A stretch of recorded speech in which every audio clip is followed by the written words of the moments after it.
Bismillahirrahmanirrahim. Assalamualaikum warahmatullahi wabarakatuh. Kembali bertemu dengan mata kuliah statistika dan probabilitas di pertemuan ketiga. Kali ini kita membahas tentang teori probabilitas. Kita lihat dulu apakah pengertian dari probabilitas itu. Ya, probabilitas merupakan suatu cara untuk mengungkapkan pengetahuan atau kepercayaan bahwa suatu kejadian akan berlaku atau telah terjadi.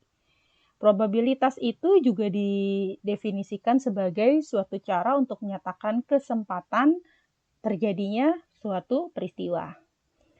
Rentang probabilitas itu 0 sampai 1. Jika 0 berarti itu tidak mungkin, namun jika 1 berarti peristiwa itu pasti terjadi. Maka probabilitas kejadian bisa dinyatakan sebagai berikut ya. Dilambangkan dengan P, probabilitas kejadian A yaitu X per N, dengan PA-nya atau probabilitas kejadian A itu lebih dari atau sama dengan 0. Kenapa? Karena X itu harus lebih dari sama dengan 0 dan N pun harus lebih dari sama dengan 0. Nah, contoh. Peluang mata dadu 6 dari 3 buah dadu adalah, satu dadu, mata dadu 6-nya ada berapa? Ada 1. Berarti kalau ada 3 buah dadu, berarti ada berapa 6-nya? 1, 2, dan 3. Ya, berarti 3. Berarti berapakah kemungkinan yang banyak? Satu dadu isinya ada 6 mata. Karena ada 3 buah dadu, maka jadinya 6 kali 3 adalah 18. Maka peluang munculnya mata dadu 6 dari 3 buah dadu adalah 3 per 18. Ya, peluang terpilihnya seorang presiden BEM dari 8 calon. Nah, presiden BEM pasti 1 ya. 1, berarti X-nya adalah 1. Berapa kejadian yang mungkin? Ada 8 calonnya, maka kejadian yang mungkin adalah 8. Ya, maka peluang terpilihnya 1 orang adalah 1 per 8. Kotak berisi 32 kelereng yang identik dalam segala hal kecuali warnanya. Kelereng tersebut terdiri dari 16 kelereng berwarna merah, 8 kelereng berwarna kuning, dan sisanya 8 kelereng berwarna biru. Selanjutnya, kelereng dalam kotak tersebut diaduk dan diambil satu kelereng dari dalam kotak. Peluang kelereng terambilnya masing-masing warna adalah, kita lihat ya, X-nya. X itu apa? X itu adalah peluang munculnya warna dadu merah. Berarti berapa X-nya? Ya, untuk merah berarti 16. Ya, kemudian kalau untuk warna kuning berarti X-nya adalah 8. Kalau untuk peluang terambilnya warna biru, berarti X-nya adalah 8. Ya, kemudian N, total kejadian yang mungkin. Ada berapa jumlah bolanya? Ada 32, maka N-nya adalah 32. Ya, sekarang kita lihat. Merah, tadi X-nya adalah 16 per 32. Jadi, 1 per 2. Kemudian kita lihat warna kuning. Berapa X-nya? Ya, X-nya adalah 8. Maka 8 per 32 atau 1 per 4. Selanjutnya warna biru. 8 juga ya. X-nya 8 per 32 sama dengan 1 per 4. Maka peluang terambilnya masing-masing warna adalah merah 1 per 2 atau setengah, kuning 1 per 4, dan biru adalah 1 per 4.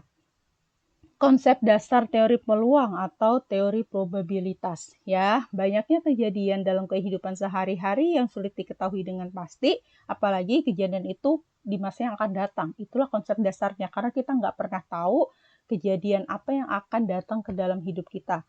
Ya, baik 1 detik kemudian, 2 detik kemudian, ya kan, 1 minggu kemudian, atau bahkan 1 tahun kemudian gitu. Kita nggak pernah tahu kejadian yang akan datang seperti apa, maka itulah muncul dari konsep dasar teori peluang. Awalnya konsep dasar peluang itu terinspirasi dari kejadian bermain judi gitu ya. Ada seorang ilmuwan yang ketika mengamati orang bermain judi, dia berpikir bagaimana ya pola pembagian uang taruhan pada suatu perjudian jika permainannya terpaksa dihentikan sebelum selesai. Gimana ya gitu kalau misalkan ada yang lagi main, terus belum selesai tiba-tiba dia mundur, dia nggak mau main lagi, itu nanti pola uang taruhannya gimana? Nah, akhirnya si Pascal sama Fermat ini berdebat gitu ya, bagaimana nih sampai akhirnya muncullah teori dasar peluang ini. Walaupun dasar-dasar probabilitas awalnya muncul untuk menjelaskan masalah-masalah dalam perjudian, dalam perkembangannya konsep probabilitas dapat diterapkan pada berbagai masalah seperti masalah sosial, teknik kesehatan, biologi, industri, transportasi, manajemen, akuntansi, pendidikan, dan lain-lain gitu ya. Contohnya misal dalam masalah kesehatan gitu ya, berapa peluang berhasilnya suatu tindakan operasi atau kemoterapi dari kanker. Kalau peluangnya misalnya 0,9 berarti besar, ya silakan dilakukan gitu ya. Kalau peluangnya ternyata 0,1 berarti kecil. Nah, dikembalikan kepada pihak pasien gitu akan dilakukan atau tidak gitu ya. Kemudian biologi, berapa peluang terjadinya mutasi gen dalam setiap perkawinan silang, dalam setiap inseminasi buatan. Nah, dilihat tuh berapa kemungkinannya terjadi mutasi gen. Kalau terjadinya kecil ya bisa jadi inseminasi buatan itu bisa dilakukan gitu ya. Seperti itu dan lain sebagainya. Bagaimana di dunia manajemen, akuntansi, pendidikan gitu ya. Nah, misal forecasting penentuan biaya kuliah pada suatu kampus ya dengan total biaya operasional sekian, gaji dosen dan karyawan sekian, kemudian pajak sekian gitu ya. Nah, berapakah ditentukannya biaya kuliah per mahasiswa? Nah, forecasting itu adalah salah satu penerapan dari teori probabilitas gitu ya. Kemudian apalagi ramalan cuaca, kemudian peluang berhasilnya suatu operasi atau kemoterapi tadi ya. Nah, manfaatnya untuk apa sih? Untuk membantu peneliti dalam pengambilan keputusan yang lebih tepat. Dengan teori probabilitas, kita dapat menarik kesimpulan secara tepat atas hipotesis yang terkait tentang karakteristik dari suatu populasi. Misal kayak tadi, dari 10 pasien yang sudah dilakukan kemoterapi di rumah sakit tersebut gitu ya, 9 dari pasien tersebut sembuh gitu. Berarti peluangnya untuk sembuh adalah 9/10 ya, atau 0,9. Wah, maka itu bisa jadi hipotesis ya. Oh, berarti kemungkinan untuk sembuhnya besar nih. Itu hipotesisnya.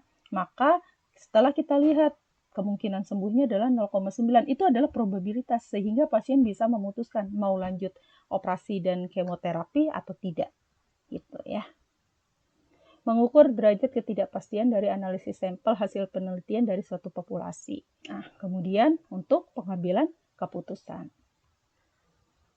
Komponen probabilitas yang pertama itu pasti percobaan ya, adalah pengamatan terhadap beberapa aktivitas atau proses pelaksanaan observasi yang memungkinkan timbulnya paling sedikit 2 peristiwa tanpa memperhatikan peristiwa mana yang akan terjadi. Ruang sampel adalah himpunan semua hasil yang mungkin terjadi pada suatu percobaan. Ruang sampel dilambangkan dengan S. Misal tadi kejadian munculnya mata dadu 6 ya terhadap 3 dadu gitu ya. Berarti ruang sampelnya berapa tuh? Ya, 18 ya, 6 kali 3. Titik sampel adalah setiap anggota dari ruang sampel. Kejadian atau peristiwa adalah himpunan bagian dari ruang sampel pada suatu percobaan atau hasil dari percobaan.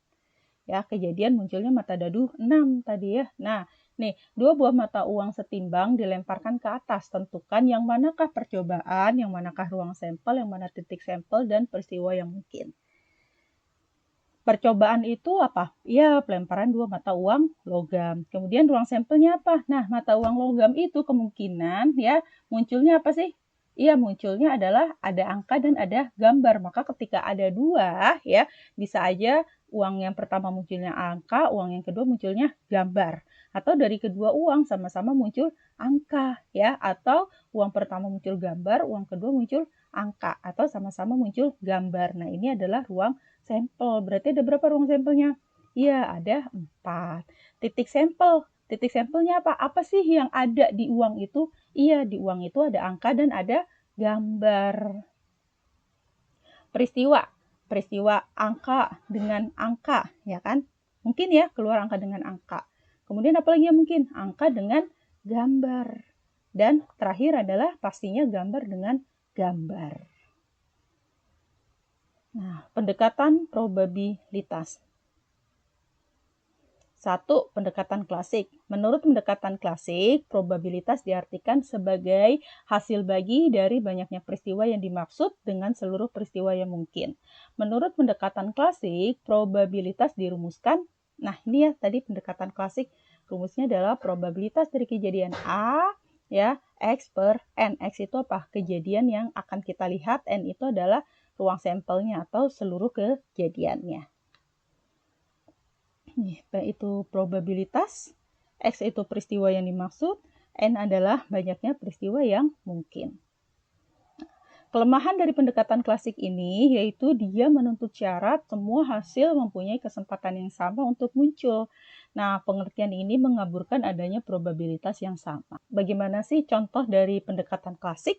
Kita lihat ya kejadian yang terkait dengan pendekatan klasik ini. Dua buah dadu dilemparkan ke atas secara bersamaan. Tentukan probabilitas munculnya angka berjumlah 5 ya. Ada dua dadu. Berarti kita lihat dulu di sini hasil yang dimaksud ya. Berjumlah 5 X-nya ya. X itu adalah probabilitas terjadinya mata dadu berjumlah 5. Ada apa aja sih dari dua dadu? Oh iya, ada 1 dan 4, ada 4 dan 1, ada 2 dan 3, ada 3 dan 2. Berarti ada berapa X-nya? Iya, ada 4. Nah, kemudian hasil yang mungkin itu ada 36. Kenapa? Karena mata dadunya ada 6 ya. Kemungkinan yang akan muncul bisa 11, 12, 13, 14, 15, 16, 21, 22, 23, 24, 25, 26, 31 dan seterusnya sampai 61, 62, 63, 64, 65 dan 66. Maka total kejadian yang mungkin ada 36 ya. Atau kalau misalkan mau secara logika ya, mata dadu satu dadu ada 6 mata dadu ya. Kemudian karena ada 2 buah dadu ya, berarti yang satunya juga ada 6, maka 6 kali 6 dapatnya adalah 36. Maka peluang munculnya mata dadu berjumlah 5 ya, atau P-nya itu ada 4 tadi ya. Ya, sama dengan 4 per 36 atau 0,11 atau 1 per 9. Nah, karena adanya kekurangan dari pendekatan klasik, di mana setiap kejadian memiliki kesempatan yang sama, sehingga muncullah pendekatan yang kedua, yaitu pendekatan frekuensi relatif. Merupakan konsep probabilitas berdasarkan statistik, yaitu dengan pendekatan empiris. Probabilitas empiris dari suatu kejadian dirumuskan dengan memakai frekuensi relatif dari terjadinya suatu kejadian dengan syarat banyaknya pengamatan atau banyaknya sampel N adalah sangat besar. Menurut pendekatan frekuensi relatif, probabilitas diartikan sebagai yang pertama, proporsi waktu terjadinya suatu peristiwa dalam jangka panjang jika kondisi stabil atau frekuensi relatif dari seluruh peristiwa dalam sejumlah besar percobaan. Probabilitas berdasarkan pendekatan frekuensi relatif sering disebut sebagai probabilitas empiris. Nilai probabilitas ditentukan melalui percobaan, sehingga nilai probabilitas itu merupakan limit dari frekuensi relatif peristiwa tersebut. Sehingga ya, karena dia limit dari frekuensi relatif, maka rumusnya adalah peluang terjadinya kejadian A, yaitu limit dari frekuensi dibagi dengan N. A itu adalah probabilitas, Fi adalah frekuensi peristiwa I, N adalah banyaknya peristiwa yang bersangkutan. Nah, dalam prakteknya, frekuensi relatif itu sendiri dapat digunakan dalam memperkirakan nilai probabilitas dari kejadian bersangkutan. Kelemahannya, suatu nilai limit yang benar-benar mungkin sebenarnya itu nggak ada. Karena adanya kelemahan dari pendekatan frekuensi relatif sehingga muncul pendekatan aksiomatis, yaitu suatu kebenaran yang diterima secara apa adanya tanpa memerlukan bukti matematis, di mana konsep probabilitas tidak didefinisikan seperti konsep titik dan konsep garis yang tidak didefinisikan dalam ilmu geometri. Nah, contoh. Dari hasil ujian teori probabilitas, 27 mahasiswa prodi matematika didapat nilai-nilai sebagai berikut. Ya, mahasiswa yang ikut ada 27 ya, nih frekuensinya. Ya, dapat nilai 5 itu ada 4 orang, 6,5 itu 6 orang, dan seterusnya sampai 9,5 itu yang dapat 2 orang. Tentukan probabilitas salah seorang mahasiswa yang nilai statistiknya 8,3 nih, di sini 8,3 ya. Berapa sih seorang mahasiswa ya peluangnya dia bisa mendapatkan nilai 8,3? Nah, kita lihat dari sini, frekuensi mahasiswa dengan 8,3 berapa frekuensinya? Iya, ada 5 orang ya, maka frekuensinya adalah 5. Jumlah mahasiswanya ada 27 ya. Maka peluangnya muncul nilai mahasiswa yang 8,3 ya. Seorang mahasiswa mendapatkan nilai 8,3, probabilitasnya adalah 5/27 atau 0,19. Nah, yang ketiga, pendekatan subjektif. Pendekatan subjektif yaitu menentukan besarnya probabilitas suatu peristiwa didasarkan pada penilaian pribadi dan dinyatakan dalam derajat kepercayaan. Pendekatan subjektif menyatakan probabilitas suatu peristiwa terjadi berdasarkan penilaian pribadi. Terkadang kita mengetahui informasi awal tentang suatu jenis kejadian tertentu, namun tidak mungkin dilakukan observasi ataupun eksperimen atas kejadian tertentu. Ya, contoh nih, seorang direktur akan memilih seorang supervisor dari 4 calon, dan calon tersebut sudah lulus ujian saringan. Nah, keempat calon tersebut sama-sama pintar, sama-sama lincah, dan semuanya dapat dipercaya. Maka probabilitas tertinggi ya kemungkinan diterimanya menjadi seorang supervisor itu ditentukan secara subjektif oleh sang direktur. Kenapa? Karena dia udah parameternya udah sama nih, pintar, lincah, dan semuanya tuh dapat dipercaya gitu ya. Ketika diadakan testing lagi itu bisa jadi ada keterbatasan waktu, biaya gitu ya. Sehingga untuk memilih seorang supervisor itu yang paling mudah adalah dengan pendekatan subjektif ya, ditentukan secara subjektif oleh seorang direktur. Demikian materi kita kali ini. Terima kasih atas perhatiannya. Saya akhiri. Assalamualaikum warahmatullahi wabarakatuh.